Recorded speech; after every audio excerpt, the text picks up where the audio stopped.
Galing na nga mismo kay KQ na hindi na siya aabot sa Summer League. Ngunit subalit datapwat, nandun siya sa US para maging sponge at para matuto pa at i-improve pa ang kanyang laruan. Pakinggan nga natin ang kanyang interview. And then from Sacramento to LA to San Francisco until dito sa Vegas. So it's been a long journey for us, a tiring journey. Dahil nga, para sa pangarap ko is gagawin ko yung best ko. Whatever it takes.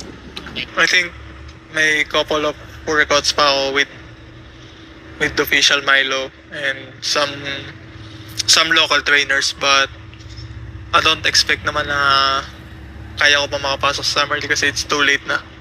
And then, yeah, I'm trying to be like sponge lang within the next few days kasi ngayon na couple days na lang ako dito. So, kung ano yung kaya ko pa ma-learn is soak in ko na sa sarili ko and dalhin sa Pilipinas and sa Korea yung kung ano yung mga natutunan ko dito.